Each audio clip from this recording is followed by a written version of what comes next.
Praise to the lord. ఈరోజు దేవుడు మనకిచ్చినటువంటి వాగ్దానం ఏంటంటే ఆదికాండము 50వ అధ్యాయము 20వ వచనం.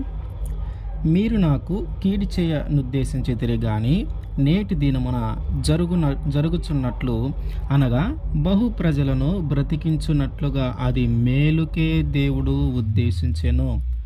ఆమేన్. ఎవరైనా మనకి కీడు చేయాలని ఆలోచన చేస్తే దేవుడు దానిని మనకి మేలుగా మార్చబోతూ ఉన్నాడు. ఎవరైనా మనకి కీడు చేయాలని ఆలోచన చేస్తే దేవుడు దానినే మనకి మేలుగా మార్చబోతూ ఉన్నాడు. ఎవరైనా మనల్ని దూషించాలని చూసినా, నిందించాలని చూసినా, అవమానపరచాలని చూసినా, నలుగురిలో తక్కువగా చేసి మాట్లాడుతూ ఉన్నా, నలుగురిలో తక్కువ చేసి చూస్తూ ఉన్నా, ఈ కీడంతటిని బట్టి ఈ కీడు మన మీదకి రాకుండా తిరిగి దాన్ని మేలుగా మనకి మార్చబోతూ ఉన్నాడు దేవుడు.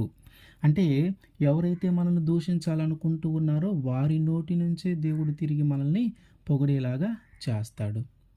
ఎవరైతే అసలు మనం ఈ భూమి మీదే లేకుండా చేయాలని ఆలోచన చేస్తూ ఉన్నారో వారు చేయాలనుకుంటున్నటువంటి ఆ కీడును బట్టి దేవుడు మనకి మేలు చేసి తిరిగి మన ద్వారానే వాళ్ళు ఆశీర్వదింపబడేలాగా, మన ద్వారానే వాళ్ళు మేలు పొందుకునేలాగా దేవుడు ఆ కీడుని మనకి మేలుగా చేయబోతూ ఉన్నాడు. అయితే అసలు కీడు చేయవలసిన పరిస్థితి ఎందుకు ఏర్పడుతూ ఉంది? కీడు చేయవలసిన పరిస్థితి మనిషికి ఎందుకు ఏర్పడుతూ ఉందంటే మనిషి ఓర్చుకోలేకపోవటమే కారణం. ఇప్పుడు దేవుడు మనకి ఒక ఉన్నతమైన స్థితిని దేవుడు మనకి కల్పించి ఉంటే, అంటే దేవుని దయను బట్టి, దేవుని కృపను బట్టి ఒక ఉన్నతమైన స్థితిలో మనం ఉంటే, ఆ ఉన్నతమైన స్థితిని చూసి మన ఇరుగు పొరుగు వారు కానీ, మనకు తెలిసిన వారు కానీ, లేదా మన చుట్టుపక్కల వాళ్ళు ఎవరైనా సరే మనం ఉన్నటువంటి ఆ ఉన్నతమైన స్థితిని వారు చూడలేక, వారు దాని గురించి ఓర్చుకోలేక మన మీద పగబట్టి మనకి కీడు చేయాలని ఆలోచన చేస్తూ ఉంటారు. ఏంటంటే మనం ఆ ఉన్నతమైన స్థితిలో నుంచి పడిపోవాలని వాళ్ళు ఆలోచన చేస్తూ ఉంటారు. దానికోసం ప్రణాళికలు తయారు చేస్తూ ఉంటారనమాట. అంటే అది కీడులాగా మనకి కీడు చేయటానికి. ఏదైనా ఒక కుటుంబము చక్కగా బ్రతుకుతుందంటే ఆ కుటుంబంలో ఒక లేనిపోయిన సమస్యలు వచ్చేలాగున ఆ చుట్టుపక్కల ఉన్న వాళ్ళు మాట్లాడి ఆ కుటుంబంలో ఎవరో ఒకరి ద్వారా తగాదాలు పెట్టి ఆ కుటుంబంలో సమాధానం లేకుండా చేయాలని చూసేవారు అనేక మంది ఉంటూ ఉన్నారు. ఈ విధంగా ఆ కుటుంబంలో సమాధానము కలిగినటువంటి ఆ కుటుంబంలో సమాధానం లేకుండా చేయాలని ఆలోచన చేయటమే కీడు చేయటం. అయితే దేవుడు ఏం చేస్తా ఉన్నాడంటే ఆ కీడుని మనకి మేలుగా మారుస్తూ ఉన్నాడు. ఆ కీడుని మనకి మేలుగా మారుస్తూ ఉన్నాడు. యేసేపు గారి జీవితంలో కానీ మనము చూస్తే తన జీవితంలో దేవుడు చేయబోతున్నటువంటి ఆశ్చర్యమైన కార్యాలను గురించి, ఆయన్ని దేవుడు ఒక ఉన్నతమైన స్థితిలో ఉంచబోతూ ఉన్నవాడు అనే విషయాన్ని గురించి కలల ద్వారా దేవుడు యోసేపుతో మాట్లాడుతూ ఉన్నాడు. ఈ విషయాన్ని తన అన్నలకి, తన తండ్రికి అందరికీ తెలియజేశాడు. యోసేపు, నాకు ఇట్లా కలొచ్చింది, దేవుడు నన్ను ఎంత ఉన్నతమైన స్థితిలో ఉంచబోతూ ఉన్నాడని. దాన్ని చూసి వీళ్ళందరూ, వీడు మనకంటే చిన్నవాడు కదా, వీడి కింద మనము బానిసలాగా లేదా దాసులుగాను ఉండబోతూ ఉన్నామా, వీడు మనందరిని ఏలబోతూ ఉన్నాడు అని వీళ్ళు ఆలోచన చేసి దేవుడు ఇతనికి ఎంత ఉన్నతమైన స్థితి ఇచ్చాడు. తర్వాత తండ్రి కూడా అతన్ని బాగా ఇష్టపడుతూ ఉన్నాడు. ఎందుకంటే తను వృద్ధాప్యంలో పుట్టినవాడు, అట్లాగే తండ్రి దగ్గర చాలా నమ్మకంగా ఉండేవాడు. ఎందుకంటే అన్నలు చేసే తప్పులన్నీ కూడా తండ్రికి తీసుకొచ్చి చెప్పేవాడు, ఈయనేం తప్పు చేసేవాడు కాదు. అందుకని అన్నలకి కోపం వస్తూ ఉంది, తన మీద కొడదామని అంత కోపం వస్తూ ఉంది. ఎందుకంటే దేవుడు ఉన్నతమైన స్థితి కల్పించబోతూ ఉన్నాడని, తర్వాత తండ్రి వీళ్ళందరికంటే మంచిగా ఆయన్ని చూసుకుంటూ ఉన్నాడని. సో వీళ్ళందరికీ ఆ ఉన్నతమైన స్థితిలో యోసేపు ఉండటం నచ్చట్లా.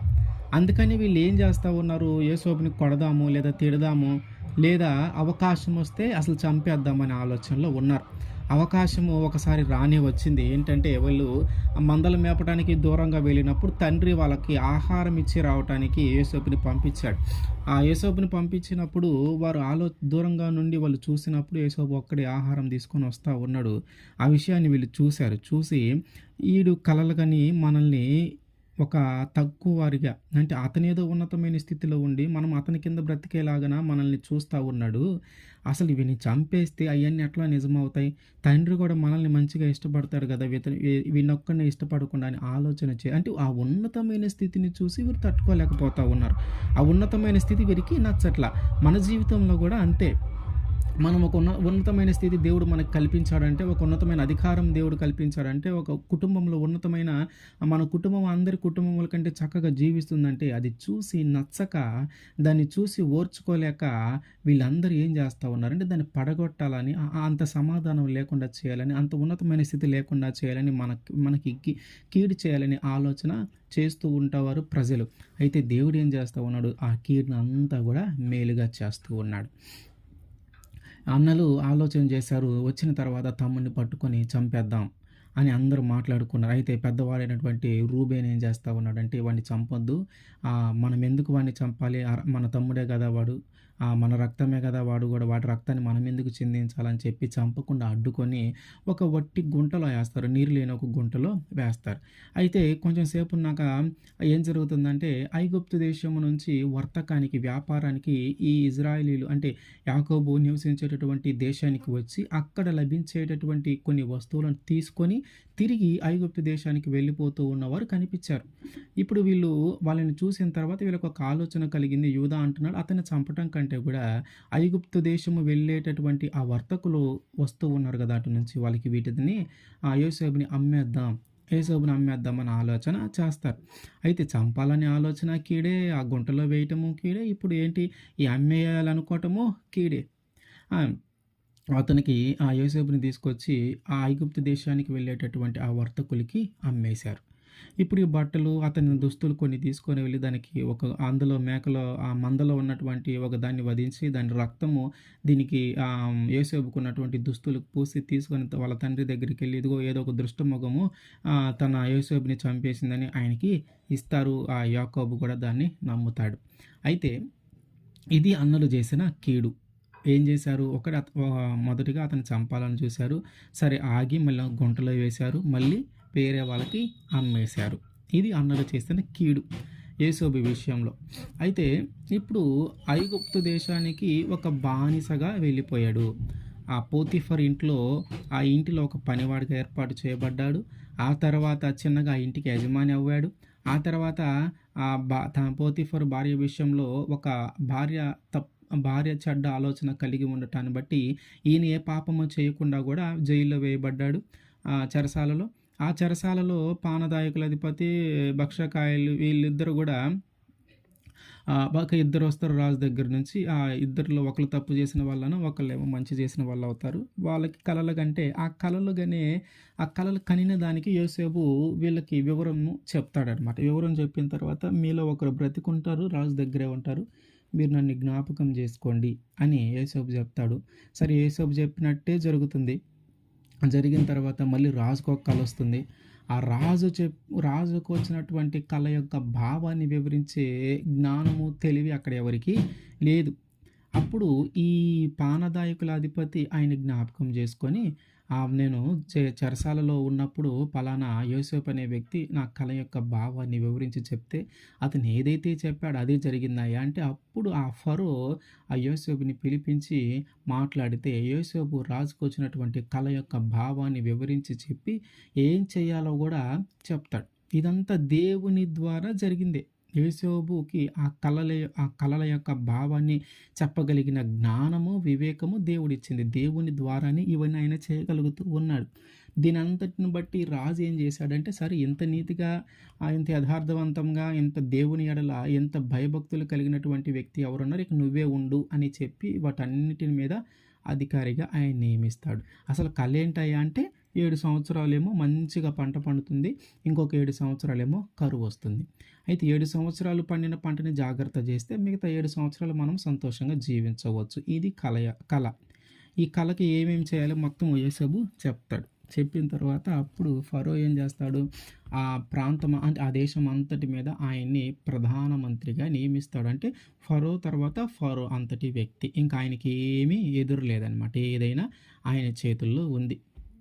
ఈలోపు కరువు 7 సంవత్సరాలు అయిపోయిన తర్వాత మంచిగా ధాన్యం ఎక్కడిదక్కడ పోగు చేసి మొత్తం సిద్ధం చేసి ఉంచుతాడు.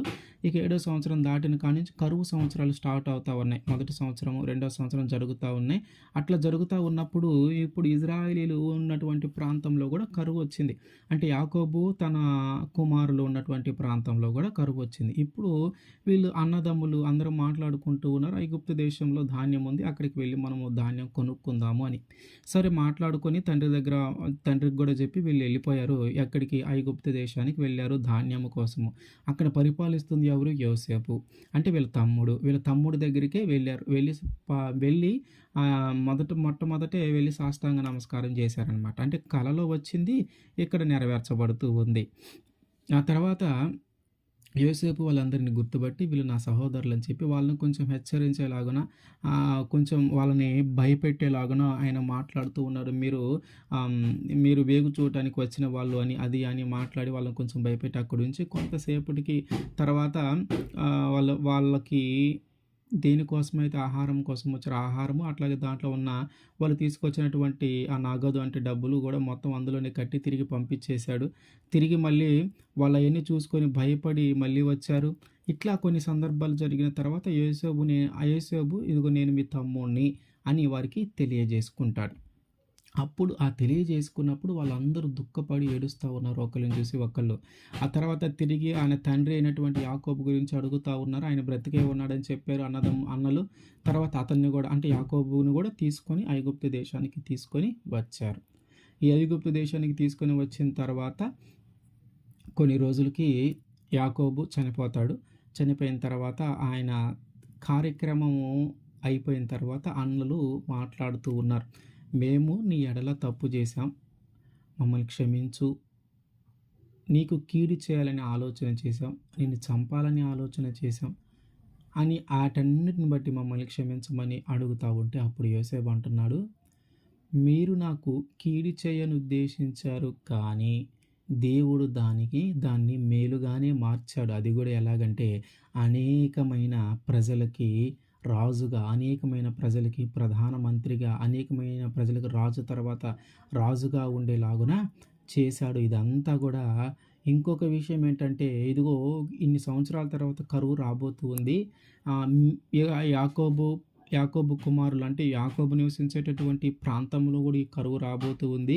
కాబట్టి ఈ కరువు సంవత్సరాలలో కూడా మిమ్మల్ని సంతృప్తిగా పోషించటానికే దేవుడు ఒకవేళ మీ ద్వారా నన్ను ఇక్కడికి పంపించి ఉంచాడేమో.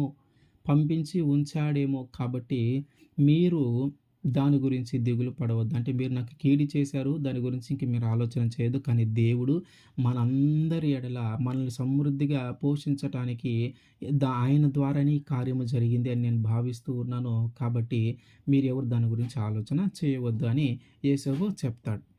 అంటే ఏంటంటే మన జీవితంలో ఎవరైతే మనకి కీడు చేయాలని ఆలోచన చేస్తారో